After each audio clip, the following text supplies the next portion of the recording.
I'm digging the new intro. I like I it. like it. I like it. You guys tell us in the comments, but I feel like that music, that intro, that vibe fits us so much better than what we had before. And I mean, I picked out what we had before, but I have learned a whole lot about editing and a whole lot Mm-hmm. about all that stuff since Yep. I started this.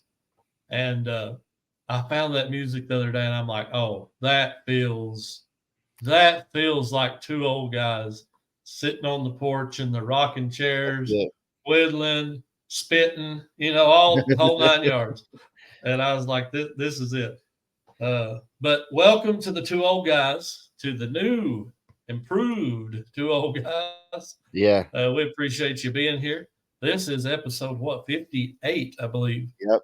if I'm right. Yep. That's right. And next week, Rachel Strickland going to be on the Rachel show with Strickland. us. So Yep.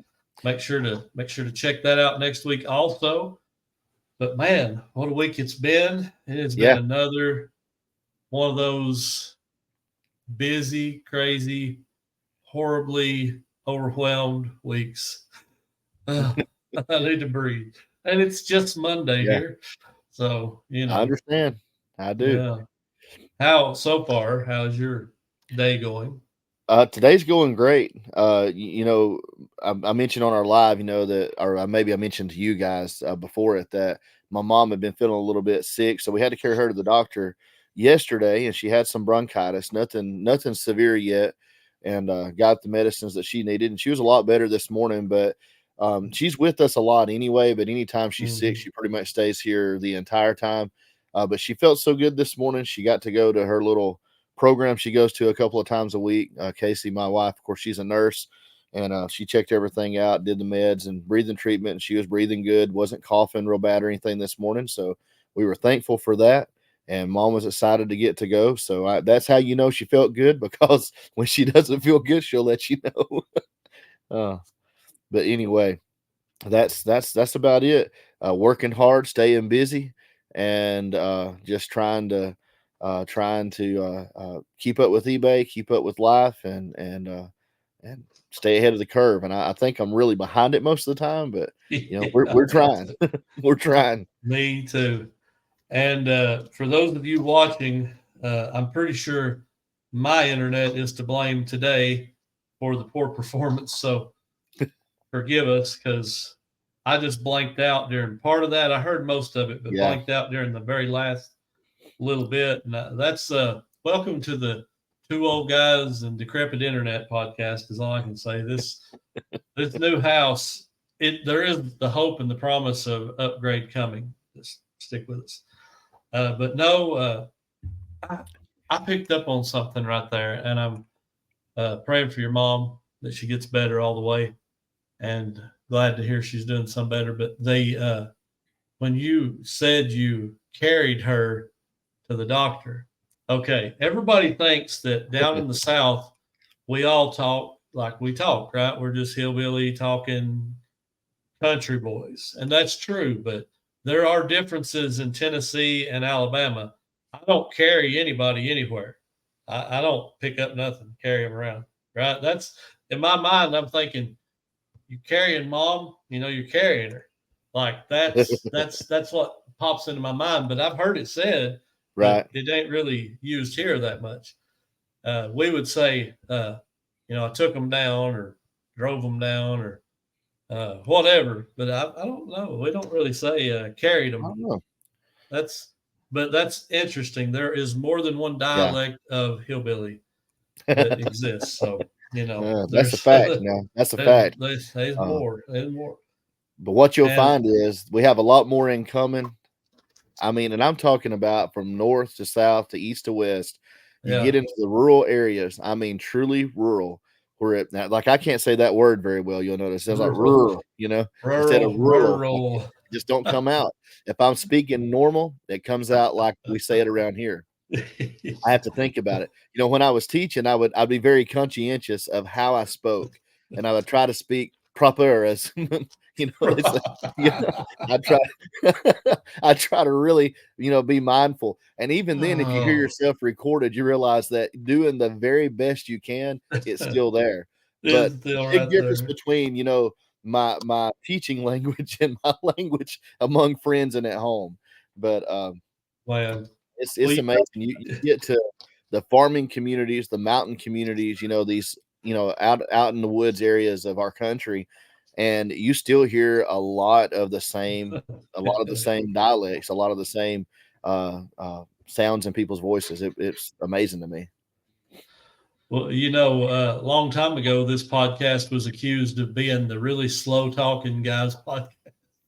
And I'm like, oh, I don't feel Yeah. like I talk that slow, but I guess compared Jeez. to some people, I talk a little slow, you know. I have to be. I talk fast. I know I do.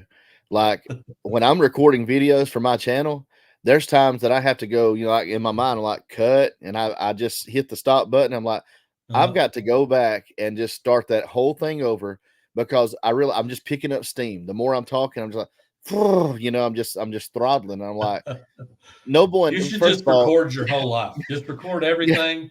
Just hook the camera out on one of them sticks Oh man. and just record it all and Well, just put it all out there. from the dialect things, the phrases and expressions that other people don't use to the weird enunciations and pronunciations of things and the draw, and just The all this draw. stuff added together. You put all that together and then you speed it up like a chipmunk, and it probably sounds like a foreign language to some people. That's probably hurting my Probably subscription rate. They're like, I can understand this guy. What language is he speaking?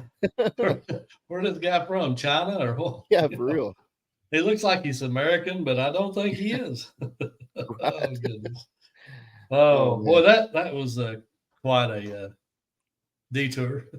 Well, it's a good one. Oh, that's a good one. I'll Yeah. take it. I like it. But yeah, big things on the way. Yeah. We got Rachel Strickland. That's exciting. I was excited. This kind of got opened up when Scott was on with us, Cha-Ching King. I have such trouble with his name. I always want to say Cha-Ching Ching King, or I just can't get it out. So Oh, Scott, if man. I mess it up, I'm sorry. And by the way, he was in there, him and Chad Wolfman's Goodies. We need to mention both of them sent us some super chats during the live the other night. Yeah. And we really appreciate that. Man, so much. We're killing it on YouTube already. You guys just added Yeah. to it. Yeah. I mean, I we think might that's not the even last. resell, If it keeps on, we're just going to Yeah. lounge. I'm going to buy a hammock and hang out in the Hammock? backyard. Yeah. I'm going to find me a refrigerator box. It's got to be something I can afford if I'm going to live off of YouTube. Yeah, that's true. Well, I'm thinking a hammock because my kid's already got one, so I don't have to buy anything. I just string it up and There you use go. it. There you go. But yeah, we had Scott on there a few weeks back, and Rachel's coming on next week, so that's exciting. And I'm sure there's people out there going to say, "Well, they're just trying to boost their number." If that happens, great. If it don't, it's okay too. But honestly, Scott came on because Scott is an awesome person. Absolutely. And Rachel's coming on because Rachel is an awesome person. And we're trying to highlight the members of the community, big and small and in between, whatever, that are just that. These are people that are meaning something to us. Yep. Throw it back to Will Carter down at Carter's Retro Quest. Absolutely. He's not a great big channel. He's got I think last time I looked, it's still in the hundreds. And just like us, I don't think that, I have 1,500. I feel like I'm basically right there with him, right there with you. We're all just kind of together, and it's not a race to see who gets to the top first, but it's let's bring our friends along with us. Exactly. What do they say about the tide raising the boats? Rising tide. Yeah, right. Yeah, raises all of them. Yeah, I'm going to butcher some quotes today, but yeah, we're looking forward to that. And these are just great people. Chad, he's a great guy. Wolfman Goodies. If you ain't subscribed to him, go subscribe. Will go subscribe to Kim Carter, Mr. Rogers. They call him. Oh yeah, he gets that because he's a soft-spoken, mild, just laid back, calm personality. And I He can see it. is. And he's kind, I mean, yes, very he kind. really is one of the kindest guys that you will find out Yeah. there. I mean, so Well, he's not just super chatting us. that's I've right. seen him do that for Everybody. a lot of people. Drop in there and drop a 10, a 20, Yep. and it's like, man, I understand that does get to be an expensive thing to do. If you do that 10 times a month, you've spent $200. So that's not lost on me. I really appreciate, that people consider us worthy of their hard-earned money. That's not something I take lightly. So again, just a thank you to you guys. And we're kind of off the reselling topics and stuff for just a minute, talking about some of this other than talking about other resellers. But I do want to highlight that one thing. We talk about these character things a lot, I feel like. And, the ability to be able to give. My uncle, I love this quote. I don't know if he heard this somewhere or if it's just his. I think his dad probably, had said something similar. But my uncle that I grew up beside, he would always say there's only two people in the world that don't have enough to give to somebody else: the people that don't have enough and the people that have too much. Yeah. The ability to not be so connected to what you have that you're able to give to someone else for whatever reason. I mean, and Chad is a great example of that. Like you were saying, his first thought isn't, how's this going to affect me? He's thinking about how he can make somebody else's day and support and help somebody. I mean, that's amazing, man. That's just amazing. It is, and without sounding very political, I believe that is the way we build community. Yeah. Not give, but give, send it out, Yep. I don't need to be reaching out to get it, but reaching out to give it. And if we all did that just a little, it solved quite a few problems, Oh yeah. Oh yeah. All right. Before we forget this, we need to run our sponsors package. Let's do it. Just about totally forgot. Oh, we're good. Here we go. We're good. The 2024 Highway 127 Pickin the Plateau comes to you hosted by the Two Old Guys and co-hosted by the Reseller Locker Room. Our sponsors are My Reseller Genie, Grams and Pops Vintage, and Lucky 7 Auction.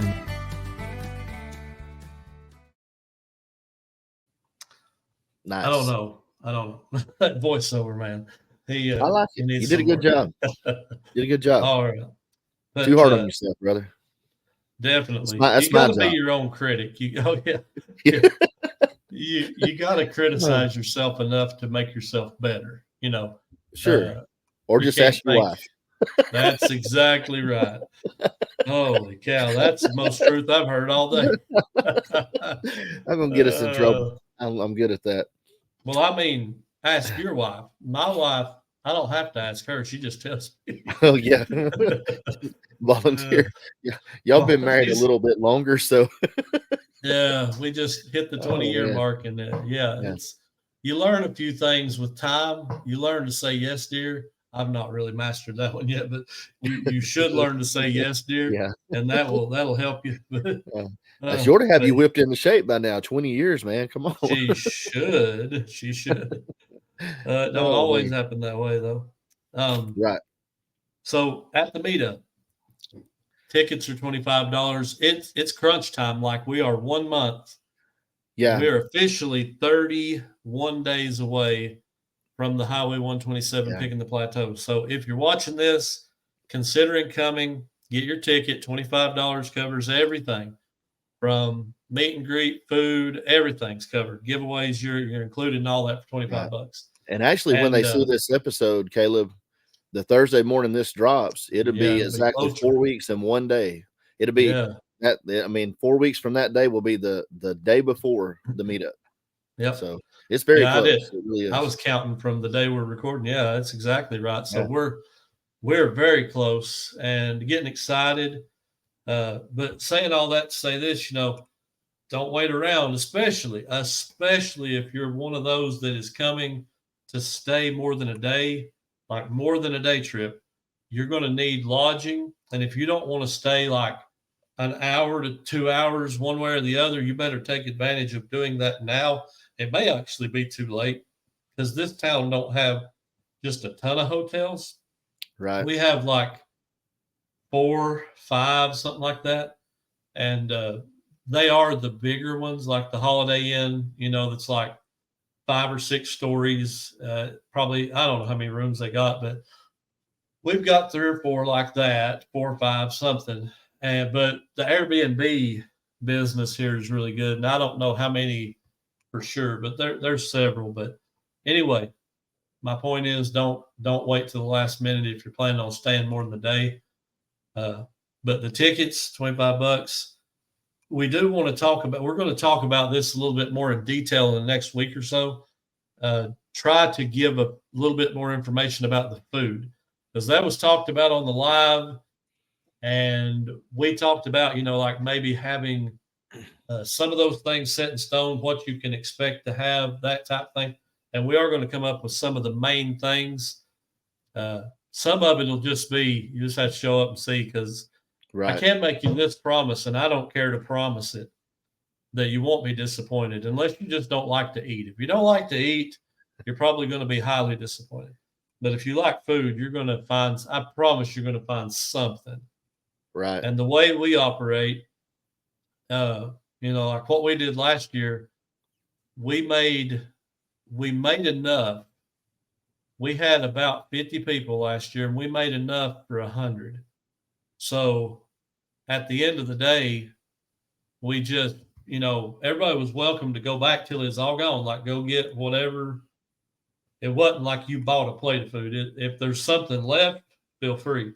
And it'll be the same way this year. We're going to try to have plenty of food to cover everybody that's there. And if there's extra, we definitely don't want it to go to waste. So that's why we keep saying, like, it's a church homecoming type of food.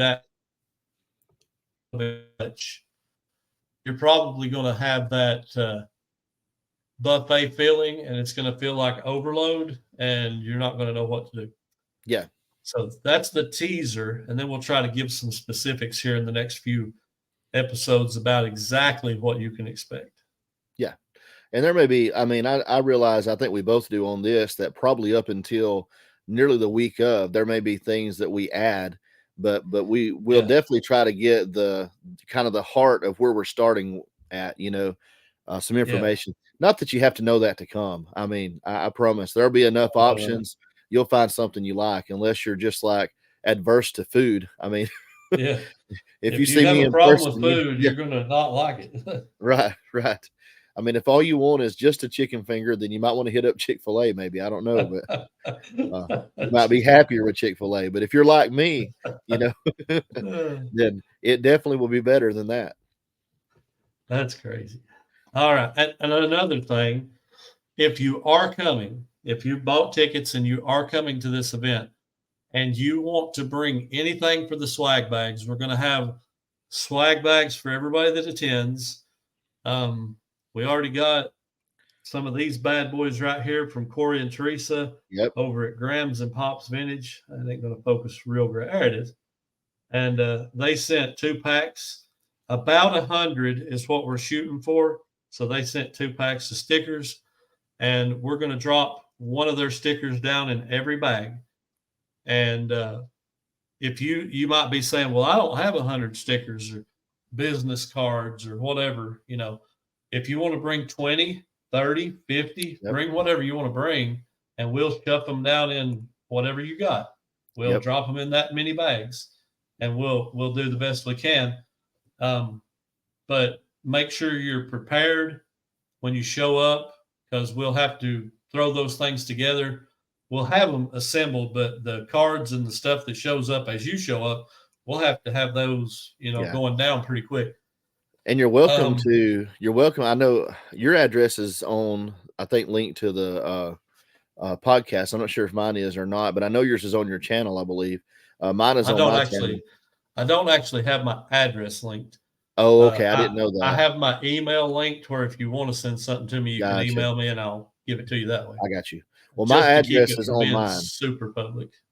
Yeah. I Well, don't mine's have a a post PO office box. box. Yeah, I got you. I don't have one. My PO box. I'll put it this way: my PO box is available if you go to my channel. It's always in the description of my videos. So if you are wanting to send stuff, you could also send it to me because I will be there at the beginning of the week. Yeah. And as much as we can get ahead of time, we will already have prepped in the bags because we'll put everything in either way. But it'll be a lot less stressful to do that ahead of time. And you know, I mean, if it shouldn't be. If it's stickers, it's probably not $5 shipping. So it's not like it's really, you know. Yeah. I mean, really it's gonna be a just lot. Probably not even that much. and there's no pressure on anybody to feel like they have to. Oh, This is no. This is totally optional. If you want to do it, by all means, send it in. We'll throw it in the bag. You know, and I know my reseller Jeannie is sending us some awesome IKEA bags with they're actually made with their logo and everything on them. They're not just a logo slapped on a bag. They had the bags made. Yeah. So that's what they're sending us. And Nathaniel and Ashley sending some stuff.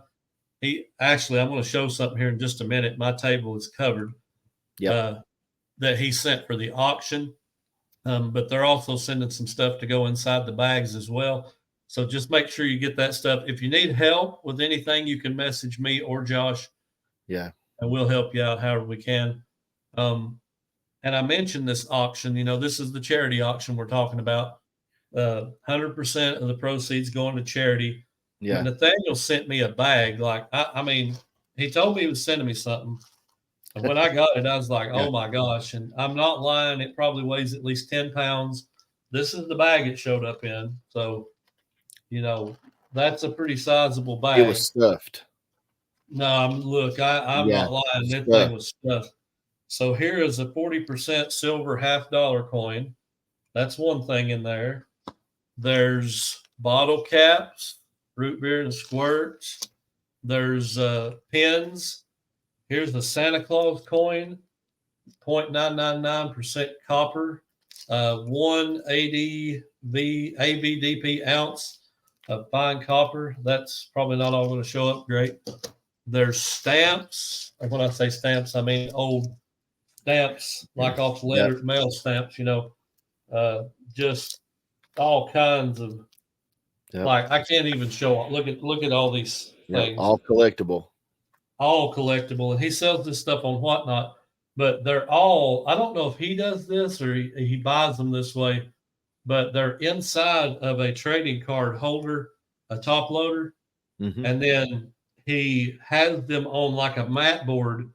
The stamp is on like a mat board with a little bit of information about what it is. Yep. And then it's inside of a plastic baggie, like a protective sleeve. And they're all that way. That's how he sells them. And so there's, gosh, I don't know, 1, 2, 3, 4, 5, 6, 7, 8, 20, 30 of those. And there's old tobacco cards. I can't get that turned right. Tobacco cards. Reprint baseball card. I mean, like old stuff.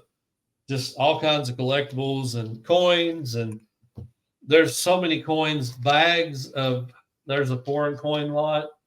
There's a coal lot. I can't do it justice right here. There's a bag of 50 different stamps. Right. I mean, just so much stuff. There's a quarter coin, but he sent all this for the auction. So if you have something you want to send, all of it's going to go towards the charity. Sorry. Bless you. I just sneezed all over everybody. But but yeah, this is going to be awesome. If you haven't already, I mean, I know a lot of people are probably that watch us are subscribed to their YouTube, but if you haven't subscribed to Lucky 7 Auctions YouTube, do that. But even more so, head over to Whatnot if you do Whatnot. Yes. And follow Nathaniel and Ashley on Whatnot. Lucky 7 Auctions over there. He has some great deals, great shows. If you like any of this type of stuff, you know, of course, he has some really high dollar collectible coins that he sometimes runs in Whatnot as well. It's not always just, you know, I mean, I'm telling you, there's some good stuff over there, and he starts most everything at a couple of bucks. I mean, and just it lands where it lands. $2. That's the way he That's it. starts. And he says, I have lost my mind. He started some silver eagle coins at $2. He ran like 5 or 6 of them like that. And I was like, man, I don't know if I started at $2. Some of them go, 50, 60, $80. And he's starting them at $2. And they was selling for 40 and 30 and 40 and $50. But I'm like, ooh, goodness, and Nathaniel is the historian. I mean, he is a historian. He can tell you about the stuff he sells. And he talks about these little guys right here. I don't know if it'll zoom in or not, but this is a Missouri token, sales tax token. And they were used to pay sales tax on very small purchases in America during the Great Depression. And they were created as a means for consumers to avoid being overcharged by having to pay a full penny tax on purchases of 5 or 10 cents. It says issued by private firms, by municipalities, and by 12 state governors. Sales tax tokens were generally issued in multiples of 1 mil, which is 1/10 of a cent. And I mean, it's inside this little plastic thing with that information on the back. He took time to do that, and he showed me his setup a few times. It's unbelievable. Like he loves this stuff. Yeah. And you will learn a lot. If you go over to his whatnot, it won't just be. I mean, he's very engaging. He's really good, just really good at what he does. I mean, very good. So if you're just wanting to, if you're a reseller and you're not really looking to buy, but you want to learn about, coins, stamps, tokens, that type of thing, his whatnot auctions are a great way just to learn about it. Absolutely. So that's kind of what the auction's going to be. You don't have to send this much. Nathaniel really he pulled the trigger like big time. And he's told me, hey, I'm sending something else. I'm like, are you kidding? Man, that's just the type of people they are. They're so good, such good people. But we're not asking you to send the kitchen sink and everything else. We're just, if you want to donate something for the auction, reach out to me and Josh. We'll give you the information, the address, and be more than happy to sell that off. And as we said, we're not keeping anything. 100% of it will go off to the charity. Yep. And, that's kind of something we was looking forward to doing. And one more thing I want to mention before we move on is the giveaways. So last year, we tried to do a giveaway where everybody walked away with something. So I don't know that we'll be able to do that as engaged that deeply this year, but we are going to try to have some really good giveaways. Like hopefully, there'll be several winners that will get several substantial prizes, not just and nothing wrong with this, but not just a $5 or $10 item, but hopefully something a little better and maybe something that can help you in reselling, not just a throwaway prize, but something that will be useful. So that's kind of what we're looking towards too. But the giveaways, about that. We love it, man. The week before, maybe the last episode before, we can maybe, I guess. I mean, we can hint around at some of it. Yeah, we can get your hopes up. We'll see. We'll talk about it. But I promise it won't be, like they said they was going to do decent giveaways, and then they're going to give away like a $5 something. No, it's going to be worthwhile. And who don't like a good giveaway? That was one of my favorite parts last year, was giving stuff away, just making people happy. And I'm looking forward to it, just excited about it, because it's a great time. And I'm glad you said the week before, because there will be a deadline on tickets. We have to cut them off at some point. So don't wait till Thursday, August 1st, planning on coming to the August 2nd event and saying, hey, I need a ticket. Well, we have to account for food and people and head count and all that. We have to have a little bit of time to accumulate stuff. So again, don't wait.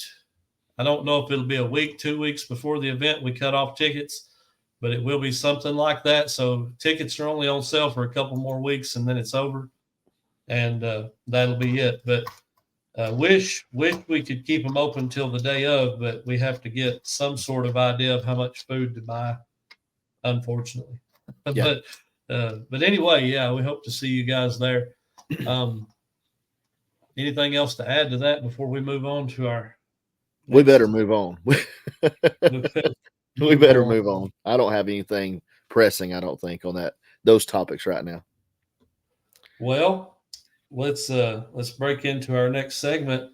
This is one of our newest segments, and Josh has taken care of making the banners for these. We really like them. But today on Reseller Breaking News, it's what's up with the USPS rate changes and eBay bulk offer settings. And that is something interesting to talk about. Yeah. Give us some details about these rate changes. I mean, I don't have the numbers memorized, but if anyone has taken time, there's been numerous resellers that have already did videos. They've posted about it, of course, on Instagram, Facebook, various platforms. But just know July 1st, they're introducing rate changes that pretty much it appears like it's going to affect about all things across the board, every type of shipment from flat rate to ground advantage, priority, everything is going to experience an increase. The increase varies. I suspect that on smaller, lighter weight packages, it's probably going to be a lot less than what some are. It can become clickbait if we're not careful, right? Because it's interesting, and we want to, it's that drama side of things that tends to draw attention. But the reality is this, and this is what I was thinking about. And I actually may talk about this in a video this week. To me, it's like this. I've not been a reseller that long, but I've seen the rates at the Postal Service change, the price of stamps go up, all this stuff. I mean, it's been happening for years. It happens nearly every single year. But I guess here lately it's happened every year. And there's slight adjustments to the rates. Sometimes it's in our favor. When they started ground advantage, that was a huge benefit for us. And even with them bumping the rates up a little bit, I suspect that it's still going to be cheaper than it was to send priority in the first place. So the net gain for us is still good there. I think it's important to emphasize the good side of it. I also think it's important for us to remember as resellers when it comes to shipping that, barring some kind of financial catastrophe in our country, shipping rates, just like everything else, they're going to become more and more inflated over time. Milk's not going to get cheaper. Milk's going to get higher, for the most part. Gas doesn't tend to go down. I mean, I know there's a wave, so to speak, right? But if you plot it over time, we say, this many years ago, gas it was under $2 a gallon. Well, you go back 100 years, it's a lot cheaper than that. You go back 50 or 75 years, is a lot. But the overall trend, right, across history is it goes up. It goes up. Incomes rise, prices of goods rise. And it's the same way with shipping. And I say that for this. We've got to think and plan like our business model, even as resellers, to account for once a year, there's going to be rate changes. That's why it's so important that we save money everywhere else that we can. We save on whether it's shipping supplies, where we find, like that tape deal that you got. When we find a corner that we can cut, a legal corner we can cut to eliminate some expense. Every little decision, if by you buying that tape on the whole, say you're saving a dime a package or 15 cents a package on every package that you use that tape for until it's gone. Well, think about that. I mean, if your average cost increase on your smaller packages is 10 or 15 cents, then technically until that tape's used up, you haven't really lost any money, right? Now, you might not be gaining, but you've at least insulated yourself against the potential loss when these things happen, because they're going to happen every year. And so outside of that, even if there's nothing you can do to insulate yourself, you have to at least be aware, I think, that this is something that we should just be prepared for. It takes a lot less energy to accept it than it does to let it become a crisis for you, that makes you want to just throw your hands up. So just roll with the punches, know that it's coming, and make as many adjustments as you can to make sure that financially, hopefully we're not operating on a 15 or 20 cent margin. That's my hope. Yeah. And I get that on a really big package. It's kind of like when suddenly we couldn't send golf clubs and baseball bats through USPS anymore because we incurred the $15 penalty, for being over length. I mean, there's always going to be changes. Sometimes they're drastic, but you know what? We find another avenue. And sometimes you might find that while it was convenient to use their boxes, it might actually be cheaper in the long run to have used UPS all along. And so it forces us sometimes to do things that were out of our comfort zone that actually benefit us. But we're going to see price increases. It happens. We might as well get ready. There'll be another one next year. Absolutely. Don't run with your hands in the air saying, "Oh God, what am I going to do?" I mean, it's coming. So just make good financial decisions this year. Save everywhere you can save. Every time you can spend less, negotiate those deals, work on those bundles. When you're out garage selling and go into yard sales and flea markets. I mean, work all the angles, work all the corners, and don't feel bad for doing that, because we have to maintain our margins in order to make a living. And I'd even say it as far as the way you do reselling, do your life that way. Like, operate everything on I need to cut as much of this out as I can. And, there comes a point where you can't afford something, so you cut it out for a season of life. Yep. And I don't, I remember when me and Tanya first got married, I used to order every single wrestling pay-per-view, every one of them. Like every month, WWF, WCW, I was watching every single show. So we get married and I'm like, okay, life is changing. Had Logan. So it's time to cut some things out. So that was the easy one. Like, I don't have to watch them. And that's expensive. Like 30, back then it was $30 a show. Now they're like outrageous if you order them on pay-per-view. Yeah. But it's like, okay, well, there's $100 a month, like between 2 or 3 shows, just chop that and there's $100 a month. Yeah. And you just have to look at life sometimes, like reselling. If you look long enough and hard enough, especially in the niche we're in, yard selling, you say, well, I really need an insert, whatever it is. Say, well, I'll just buy it. Okay, I'll give you a perfect example. The other day, I had bought Tanya some bird feeders and stuff for the new house, and her and her mom was talking like they need some of those hooks to hang them on. Put them around on trees or on the porch or whatever, and hang the hummingbird feeders, hang some flowers, all that stuff. So I'm looking on Amazon, and they're they sell them for $10 and $12 and $15 a piece. And Tanya's like, I don't really like that one. Don't really like that one. So we decided just to wait. Maybe we'll find some at a yard sale, whatever. When was it? Thursday, Friday? I guess it was Friday, probably. Me and Tanya and the kids went to a yard sale. We walk up. There ain't really nothing much, but she sees this box. And she said, is that not what I'm needing? And I pick one up, and sure enough, it's the screw into whatever, and it has the hook, the whole thing. And I asked the woman, there was 9 of them, and I asked her, I said, how much are these basket hanging hooks? And she said, $1 a piece. I'm like, there you go. Yep. If I'd have bought them on Amazon, I'd have had at least $100. Yep. At least $100. Yep. And now I've got $9 in them, Right. So, if you're patient, sometimes that stuff will find you. And that's the thing. I'll say this and kind of wrap it up, I guess, on this a little bit for us, but it's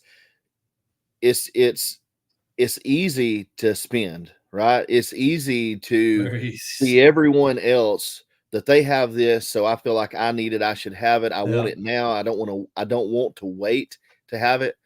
And I know that you follow a lot of the philosophies, so to speak, financially of this guy. But one quote, I'm not a huge Dave Ramsey guy. Not that I don't like him. I've not read or, a ton of his stuff or watched a ton of his stuff. But this part has stuck with me for a very long time. If you're willing to choose to live like no one else today, some people have to have it all right now, and later in life they have nothing. But you see how some of these people, how their life is down the road. If you live like no one else, then later on, you will live like no one else is living, and that's true. It's really important. So that being said, though, what about the other side of this? So our other big news was the offers on eBay. So what were you experiencing with that? You were telling me earlier.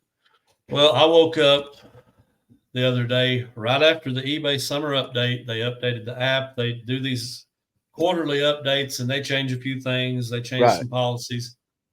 And I went to send offers just like every other day. When I wake up, I'll send out 5, 6, 10, whatever it is. And I normally just do a bulk send, 5%, send it. I type in 5 and it says the minimum is 5. And I'm like, okay, I just punched 5. So I back out of that and I hit like 9 and it says the minimum is 5. And I'm like, what the crap? Oh my goodness. So I finally figured out that you have to hit 0, 5, 0, 9, 0, whatever, or it's not recognizing that anymore. Now you can hit 10 and it will pick up 10%. But if you hit 9, it thinks that you're putting in something else.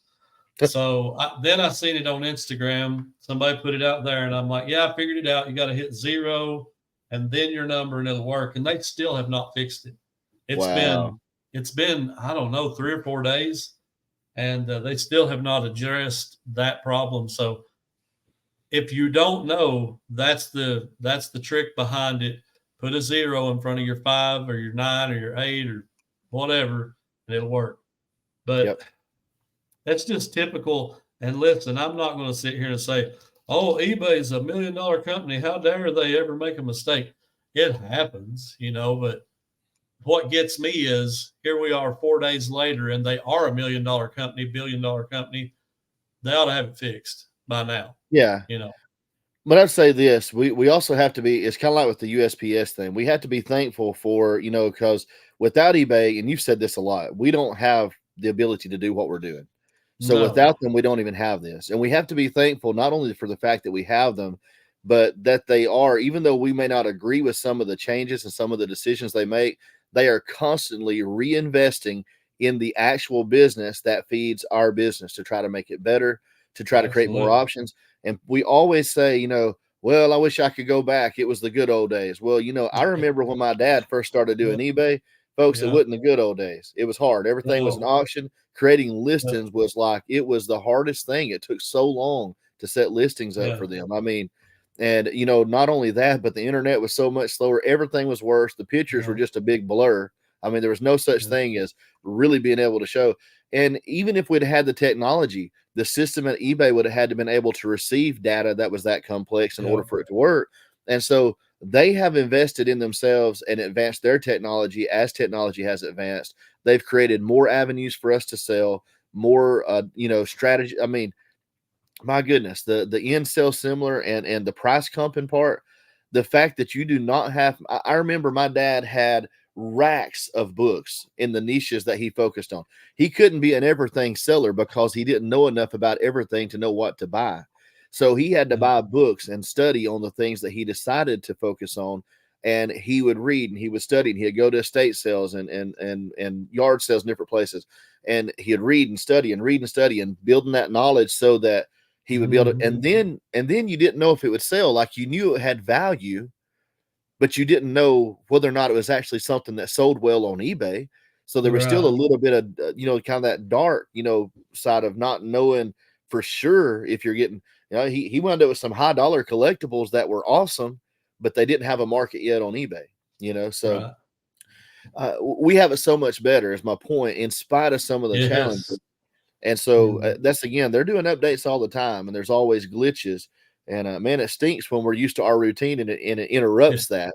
But I'm glad that they do invest. I'm glad they keep trying to make it better because that helps us out on, at the end of the day, it makes our business better too. Absolutely. And I will say this, and we'll move on, that for everybody out there that complains the eBay fees are too high. Well, I would love it if there was no fees also. That would be wonderful. More money in our pockets is wonderful, but I have looked into in the past what it would kind of entail to have your own website, to have your own inventory system, to have your own software to manage your inventory system. And listen, if we're paying eBay 12, 10, 12, 15%, the volume of work that you can do through their system for that cost, all incorporated, and being able to sell it, get the exposure. You have the inventory system there. Everything they offer, it's well worth it, because I don't think somebody like me, somebody like you could go straight in and build a website that would, I mean, even if it succeeded at the same rate as we're doing on eBay, I still don't think you could beat, say it's 15%. I don't think you could do it. I just don't think you could. Now, if you collaborated with a bunch of people and made a new site that everybody could use, maybe, but what's the chances of that being successful? So all I'm getting at is we should count our blessings when we are also complaining. We should say, well, there is positives behind all that too. You know, eBay is a business. It makes money also. There you go. So they push, and I really believe they do push the better buyers.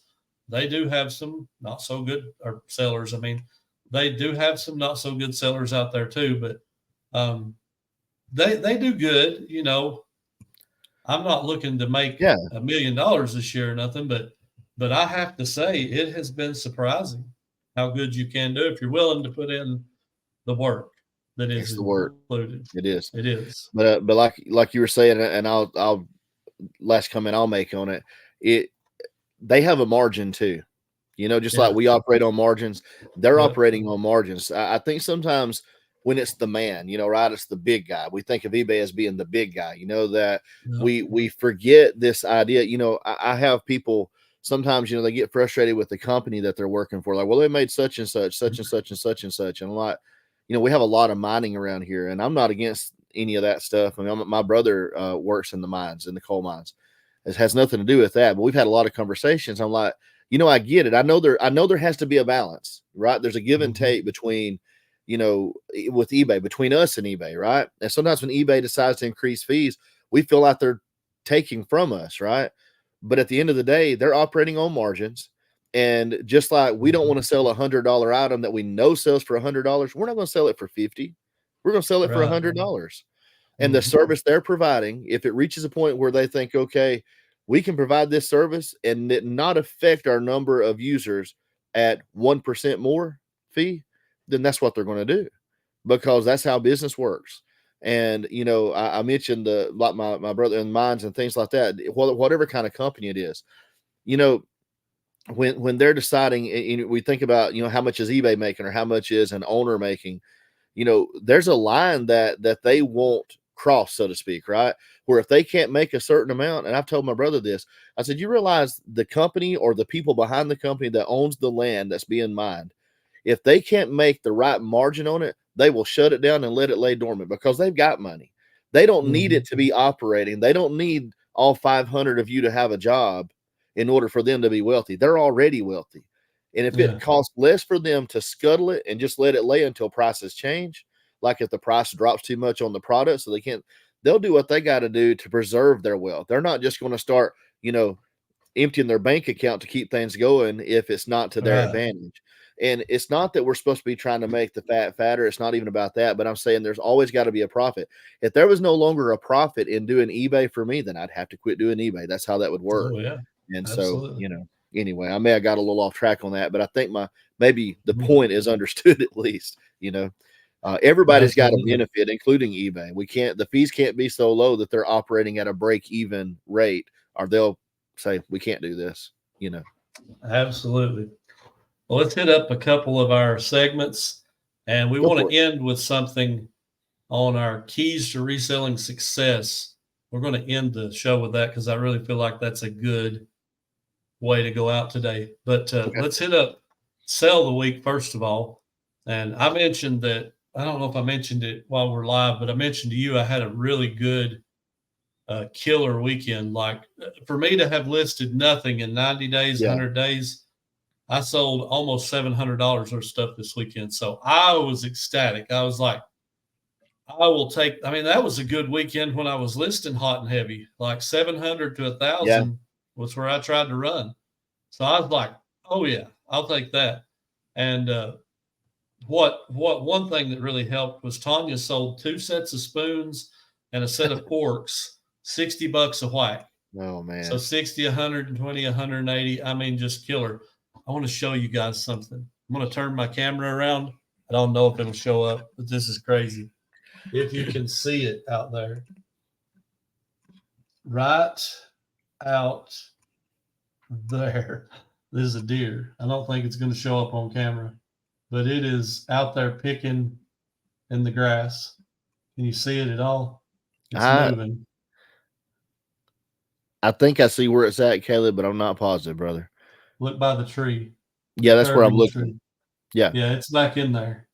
Yeah. Anyway, it's moving back in there. But anyway, sorry, got us off track. And that little black area, a black speck. Yeah. Yep. I mean, I can see him good, but I know the camera can't always pick up everything. But he's just hanging out in the woods, kicking around. But anyway, so yeah, Tanya sold 3 sets of silverware for almost $200, $180. She sold another set to a different buyer, so that's another $60-something. Just good sales, and sold a couple of decent dollar amount, and then sold like 19 things overall, and that's not normal right now.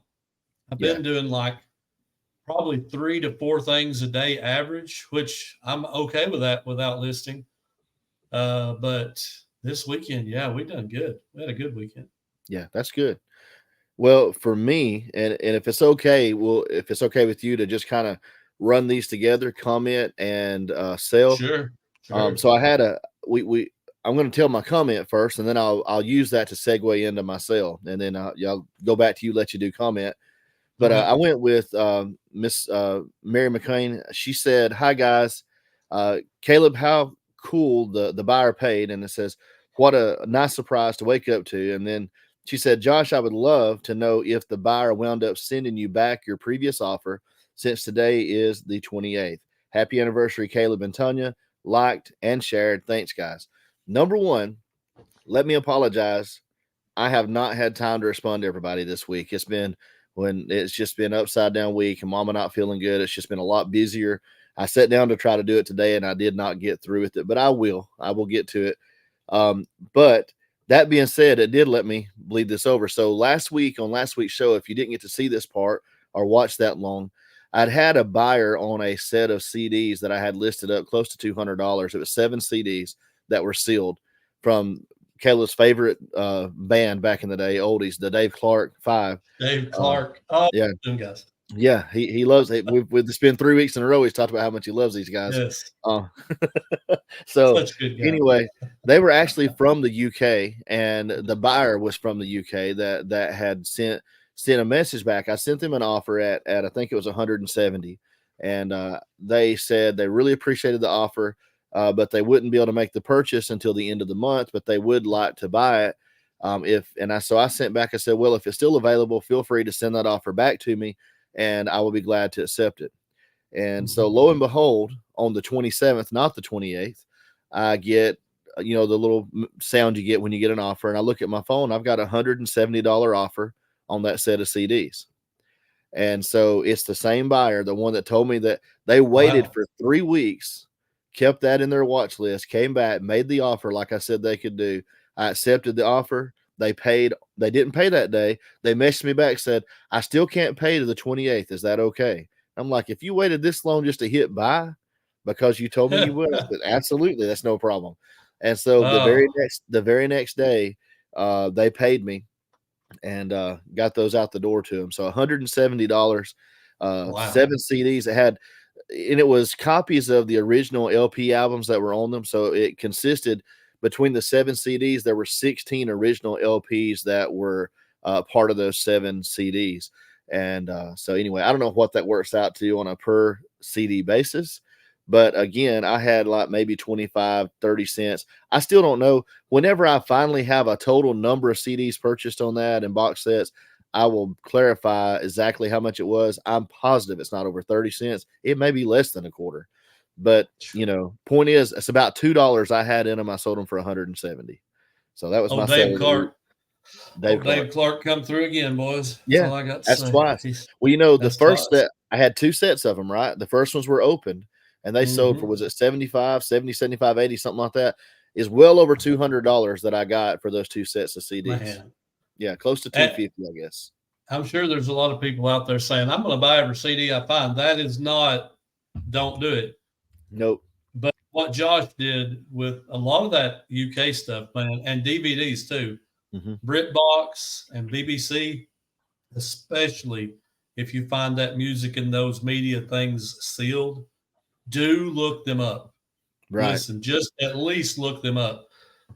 You will be surprised. But that is just, that's a good sell. That's a good I'll throw this out there on the music side of things. I've found this as I've researched in order to do my listings. And yes, I was blessed that collection was centered around a large amount of music that is on the more collectible side. But that being said, this is what I found. First of all, you got to look for short run stuff like it is with anything else.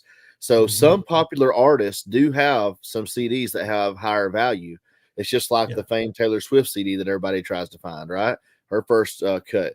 So sometimes, like if you find a really popular artist that's more current, it's probably going to be like their very first album release or an original copy of it. Sometimes those have a little value. I'm not saying they're worth hundreds of bucks now. I'm just saying versus being a $3 CD that's got 5,000 listings and only 100 sold, you might find one that is sellable. But outside of that, look for stuff like if you find CDs that were printed in the early days of them making CDs that were 80s, maybe even into the 90s, old rap and hip hop, low production number stuff, and you know, really popular. If you find a collection, like I sold all those Bee Gees CDs, right? And it wouldn't like a 20 copies of the Bee Gees greatest hits. These were old CDs that was an exact copy of the original LP album, right? So like a remaster copy. And so people that love the beat. So when I put those up, they were getting like 16 original Bee Gees albums on CD all at one time. It's kind of like buying a big box set. So if you find stuff like that, sometimes that will do well as a collection, even if they're only like $5 to $7 each individually. You put them all together, they're not having to pay $5 shipping every time they buy one.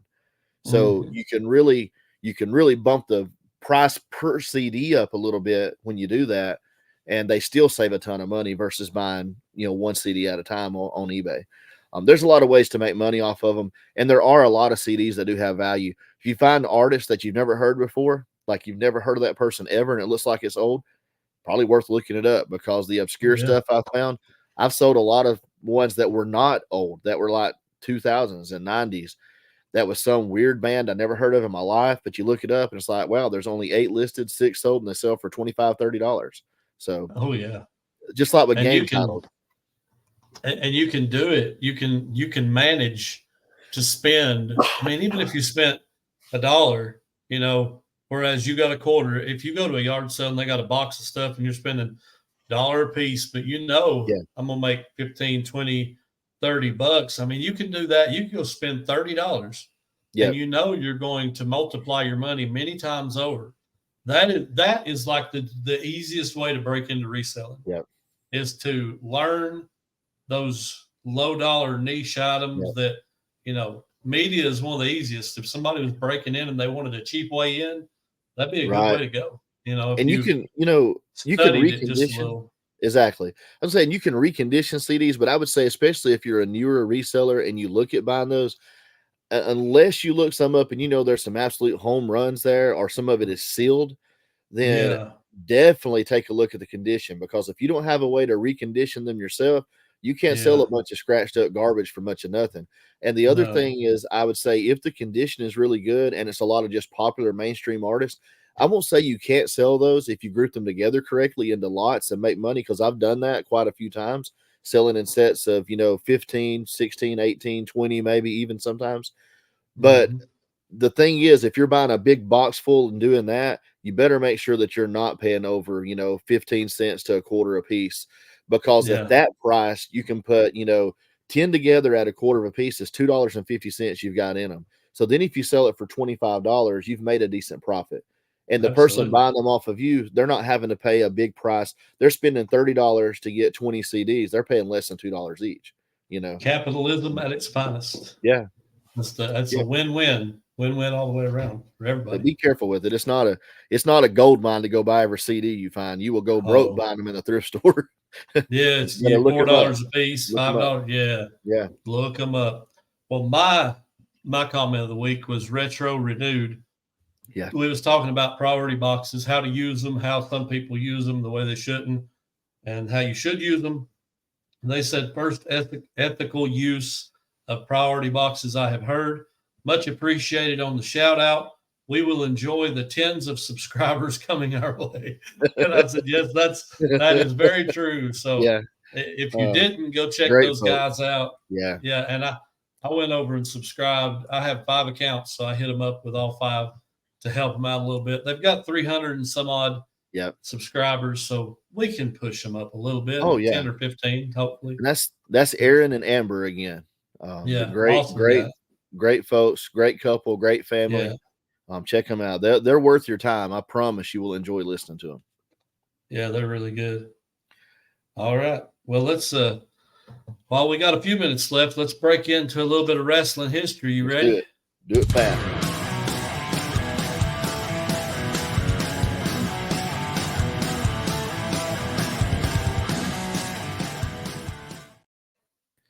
So, sorry, I hit that over top of your talking. Oh, you're good. I said let's do it fast, so it worked. Do it fast. Do it fast. Yeah. So I have no idea what you got, but I like this one because I was a huge fan of this guy. So back in '99, WWF announced on their website a signing. They had signed this star who was very underutilized in WCW, and he would come in a little bit later in the year. I didn't even know this until I read this today, that they actually announced that they had signed him. Because in 2000, the internet was still fairly new. But he made his debut by interrupting none other than The Rock. Yep. And it doesn't get much bigger than that for your debut, but I am, of course, talking about Chris Jericho. He signed with them, and they had these vignettes where the clock was counting down and he was going to save the world, or, Y2J was his nickname because Y2K was coming, and he was gonna solve that. And man, he made a big splash right out of the box. He went right after the top dog. And Chris Jericho was a really great personality in WCW. He was really good, but you just had the big over the top guys: Hogan, Nash, Hall, Macho Man, Flair, Gold.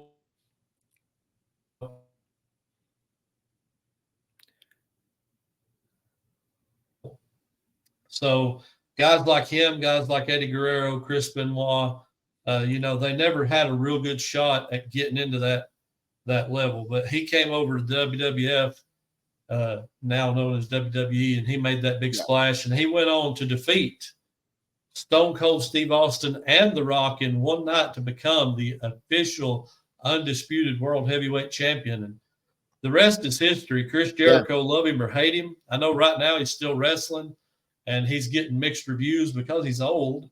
And but respect that he's still out there taking falls and bumps. And at 50, he's like 50-something years old now. It's not just because he's old. It's because of the shape that he's taken on. And he wasn't known for being an out-of-shape guy, I mean, Sting was old. Sting was older too, but he kind of stayed in a little better shape physically.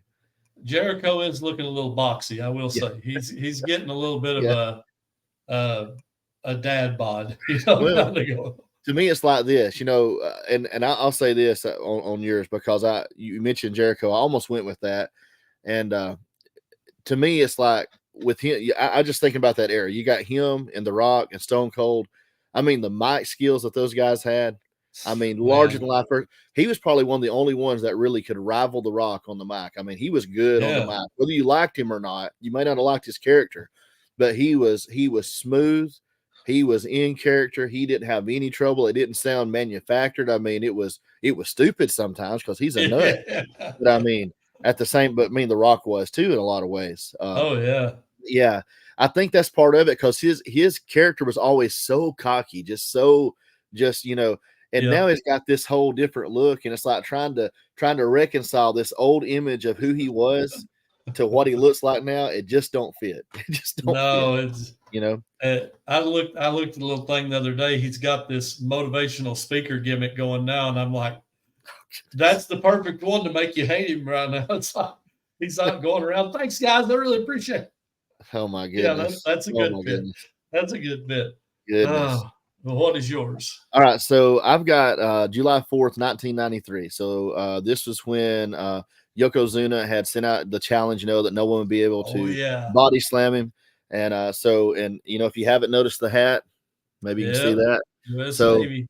yeah, my dad was a 22-year full-time active duty Navy retired veteran, and went into service boot camp at Great Lakes in 1959, retired in 1981. I was born in 1980, so I got to have him around my whole life. My brothers missed out a lot of their younger years, but all that said, that's why I was drawn to this, more so. 4th of July, Independence. It was on the USS Intrepid where this took place. And so they'd had this whole big thing, right? This whole big line. Wrestlers, there was the Steiner brothers, Scott and Rick both, Crush, Tatanka, Randy's Macho Man was there. All of them had taken their shots at it, right? And then they had like these other personalities, a couple of hockey players. Bill Fralick, I remembered him from the Lions, one of the linemen. He was there. Different ones that had tried to slam him and it didn't work. And, they weren't able to do it. And then all of a sudden this helicopter appears, right? Comes flying in, and Luger comes flying in. He gets off the helicopter. He's decked out in all red, white, and blue, stars everywhere. And he goes in, and as they said, he had the plate in his forearm, hits him on the head, stuns him, picks him up and slams him, and it's like America, America, go America. Yeah. America. So America. America. That's what they say. Yeah, today, that was a great moment. 627 pounds is what they. I don't know if he, they inflate everything. I mean, there's no way he wasn't 5. I bet he was 5 if he was announced. He had some hams on him. I'll just say, he was a big guy. He was a big guy. He was a sizable fella. I don't know about 600, but I would believe 5. And if you pick up a 500-pound guy and slam him down, I don't care. You're strong. That's. Well, and younger folks, if you're having trouble, think like maybe like Mark Henry or Rikishi from a little bit later down the road, kind of that type of a build. Yeah, Rikishi would be a good comparison. He's the closest. Yeah. But Rikishi was not even close to his size. No. But that build. Rikishi was, what do you think? Rikishi like 350, 375, probably. Man, I don't know. At least 325. I don't know. He might have been 4. Maybe. Because here's the thing. This is what I think of. You got to remember some of these wrestlers come out. I believe it was it Orton? They showed a promo of him. He was coming out, and they were announcing him at 275. And they were that one of the cameras that had zoomed in on. He said 290. 290 said. Boy, he said been eating. I've been putting it on. Been eating. You could read his lips and kind of hear him a little bit. Yeah. That my point is, we got some of these guys that are similar heights, that are, just cut up and ripped and in shape, and they're pushing 300 pounds, and I'm not talking about their build weight. I'm talking about their real weight. They're pushing 300 pounds. So I don't know. I wonder sometimes, because even those guys like that, your people like they're still hitting the weights. There's a lot of meat underneath what you're seeing, It's kind of like the strongman competitions, Some of those guys, they walk around, they're like a 6'7" dad bod that's overinflated, like the Michelin tire man, but they're so strong and so much muscle there too. Yeah, they can just break trees. Oh my goodness. Scary guys. Yeah, for sure. Absolutely. All right. Well, let's hit up a dad joke. You ready to let's do it. Smoke that intro. Whatever.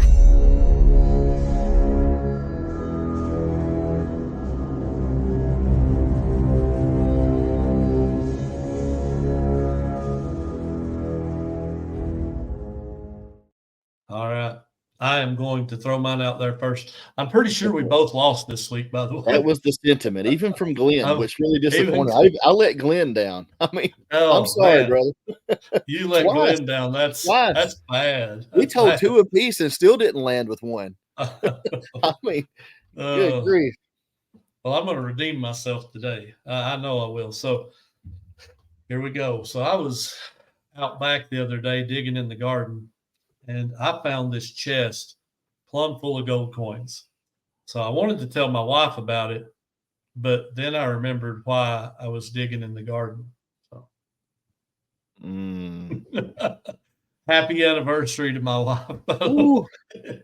That's a little dark, I guess you could Yeah, say. yeah. We're gonna have to change it to the dad dark joke challenge. We keep this up, Dark joke. man. Uh, So mine's not so dark, but maybe it will land better this week. Okay. So what's the truest definition of a surprise? mm, mm. A fart with the lump in it. Oh boy, I've had that surprise a few times. You were supposed to say that. I mean, be honest here. No, Oh man. that reminds. No, I'm not going to say nothing else. We'll leave it at that. We'll leave it right there. Oh, it might not have been the funniest one, but it definitely opened up a can of thoughts in a lot of people's minds. I'm just gonna say, a lot of people just went, "What?" Yeah, some people are experiencing some PTSD right now. I guarantee you, they won't admit it. They may not ever admit it, but they're experiencing some trauma right now. Oh my goodness, There's crazy. not a person alive. I'll say this, and we won't get ugly with it, but there's not a person alive that hadn't found themselves having eaten in town and on their way home, and what they eat didn't agree with them, and they're just praying to God that they can make it home. Oh yeah. I mean, there's not. I don't think there's anybody that hadn't experienced that. Even the women that are real proper, everybody's had this moment in their life where something went wrong. That shrimp wasn't cooked right. Something was bad. Yeah, something hit wrong. That's right. Oh man. All right. Well, you guys tell us who won. And we're going to hit up our last segment of the show. And this one is called Keys to Reselling Success, Making Connections. And Josh done a good job. He's made a good graphic here. I'm actually quite jealous of this graphic. It looks really good. But making connections. And listen, I'm going to let you do most of the talking on this, but I just want to say right off the bat, my favorite part about the YouTube community thus far has been the connections. Yep. I don't care if I ever make it rich. I don't care if I ever make $5,000 a month on YouTube. I have made friends and not just acquaintances. And to be honest, some are acquaintances because you can't know everybody. Yeah, absolutely. If you've got 300 or 400 people watching you, you cannot know everybody. But I have made some friends that I believe even down the road, if we drift apart, I'll still say, I'm wondering about, just like what we was talking earlier, wonder how Chad, Wolfman's Goodies doing, wonder how Will's doing, just Nathaniel Ashley, Josh, all these people that come into the picture, and it's like, that wouldn't have happened had I not at least explored the avenue of YouTube. And it all comes together through that common factor of eBay or reselling in general. We have a common, bond. And I love it. I just love it. But I'm going to let you do most of the talking because. I think it's, that idea of making connections, it's important on so many levels. It's important on a family level. I mean, there's a lot of families today that exist in the same home and they never take time to be connected with each other. And I'm not trying to criticize or make anybody, I'm not trying to alienate anyone, but man, it's so important even at that level for us to not only realize and make an effort, but to prioritize maintaining those connections, and some say, well, I don't really have any family. Well, even if you don't have people that you consider blood family, I think everybody pretty much out there has some people that they think of as family. And you mentioned our reselling community. There's no one that I have talked to, even if I'm not at that level of relationship with them on, eBay, or not eBay, but say the YouTube reselling community, that I may not be there with them personally, but they all have someone who they are, that way with, feel like that they've made that connection with someone else in the community, that they're like family to them. And it's so important, and we should prioritize that. But also, like you said, I'll mention a couple of things. One, it's like today, I get a message just out of the blue, and Corey from over at Grams and Pops is like, hey, you got a minute to chat? Give me a call. And it's so amazing to have friends in the community And yeah, we had a couple of things to talk about, that were more business related, but that took 5 minutes. Right. And 20 minutes later, we're getting off the phone because we got to jump on here and record, and it's good to be able to connect and build relationships and with like-minded people. Then on the other side of it, connections are so important in what we do as a reseller. Whether this is Yes. making a connection. Some people frequent estate sales, and they get very familiar.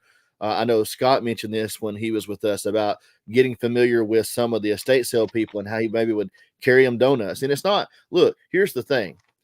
The idea is not, if you're only doing it so you can benefit for yourself, then I don't know that it will always work out the way you want it to. But if you're genuinely kind, Right. you genuinely are interested in the people and in becoming and being friendly. And I said this in a recent video, to be a friend, you have to show yourself a friend. You Yes. have to do that. And if you're doing it for the right reasons, then you may not be trying to manipulate a situation, but when you do good comes back your way. And I talked about that. Whether it's building connections through that, it could be building connections. I've got local thrift stores. In my last video, I talked about where, I didn't really have this in mind. I never asked for these things, but in going in and just being friendly and talking to the people and building friendships, I mean, their names, you talk to them. If I see them out away from the store, I always speak to them because I've seen them so many times, talked to them so many times. I won't say they're family, but I mean, you build a relationship with them. You build a connection that goes deeper than just I walk in the store and buy stuff. And you support them. I think back, and not to, I know they don't need the help, but Josh and Haley, Harry Tornado, from the early days when they were getting started, when their channel wasn't very big, one of the things that they kind of latched onto, and everybody knows this that's watched them, is support your friends. And that's a lot to do with, again, that building connections. Be there for the people that are there for you. And in doing so, if you really do it right, you can start being there for people that you don't yet have that with, and that's how you grow new connections. And so for me, like Friday, this last week, I had inquired about a purchase on Facebook. And so I show up at the guy's house. And again, 2 hours later, basically I'm leaving because it went from being a quick, hand him the money, pick the stuff up and leave like it normally is, to a long conversation where he's telling me about how he's just gotten into reselling and he's buying storage lockers and stuff. His name is Scott. I won't call his last name, of course, but I made a friend and I made a connection. Right. And because of that, my intention when I got there wasn't, hey, is this going to benefit me in the long run? But see, he can benefit from me, from my knowledge, from what I know and what I'm able to do. And I can benefit from him. And we both benefit from the connection and the friendship that we shared that day, because we got to add someone else. Like you said, this is someone local. I don't have as many people local. I got to add someone local that understands what I'm doing, Right. And so he buys a lot of storage lockers. He focuses on selling bigger stuff. And, I know now that when he has a locker that's a little bigger than he's able to handle, he's going to give me a call, say, hey, you want to come help me? And then I get, I'm probably going to get first dibs at the smaller stuff, and I mean, that's beneficial to me and it's beneficial to him. No one's taking advantage. We're both just trying to make a living. We're both just trying to make our way, but connections are so important. And we say all that to say this: if you're a reseller and you're watching this and you haven't tried to make connections, not only within the reselling community online, but, and I mean, like, actually leave a comment, actually show up in a live and speak to somebody, listen and comment on what's being said, ask a question, follow people on Instagram. And, if you have a question, when you find someone you think you like and you relate to, send them a question. You may not get a response, but in most cases, I think you're going to probably get a response. I mean, I wouldn't go with the ones that have 400,000 followers now, but I'm saying you get really networked into that community. There's people that are willing to help, and it's a great thing. And don't be afraid to tell people what you do when you're out and about in your local thrift stores, in your community, talking to other people that are doing sales or that you're buying from, because you never know when you'll establish a connection with your family and your friends. They may start saying, hey, before they go and dump stuff off at the thrift store, hey, do you want to come take a look at this and see if you want any of it? I'm just going to throw it in the donation box. And some people get mad, when you make those kind of comments, because they're like, well, you're robbing from, such and such. Well, not really. I mean, my local thrift store where I got that great deal the other day and they sold me all that, high-end clothing. You know what they did the next day? They took every bit of what was there because they rotate about every 4 or 5 days. And I didn't have time to go through all of it. I ran out of time. They were literally closing. I had 2 buggies full of stuff. And so the next day they decided to rotate. And so all that stuff that was left, it went down the road to the big name thrift store where they price everything at $15, $17, $18 like that. And so it's look at it how you want to, right? But build those connections. Build those connections. It's important. And I think nobody benefits more than the person, like I feel like I benefit more than anybody, and I'm talking about not in a financial way, but just like you mentioned in that personal, on that personal level, I'll never, if me and you both 6 months from now, we're no longer reselling, no longer doing anything on YouTube. I very, very firmly feel that we would never quit being friends. We would never stop talking. We might not have this once a week thing going on, but I feel like we would still communicate. I feel like we would still look for an opportunity to get together once in a while and be able to visit. That's what this kind of is. It does that for you. Connections are important, man. Yeah. Absolutely. I totally agree with all that. Keeps you sane too. It helps your mental state. For sure. Sure. All right. Well, that's good. Good stuff. So one last time, if you're thinking about coming to see us, come on down, hang out, eat a meal with us. Let's just have a good time. And next week is Rachel Strickland. Rachel Strickland. All right. That's going to do it for us then. Sounds good. Appreciate you guys. Appreciate you being here. Appreciate all your support, everything you do. And can't wait till the next time. So this has been 2 Old Guys. We're out of here. Love you guys. See ya. See ya.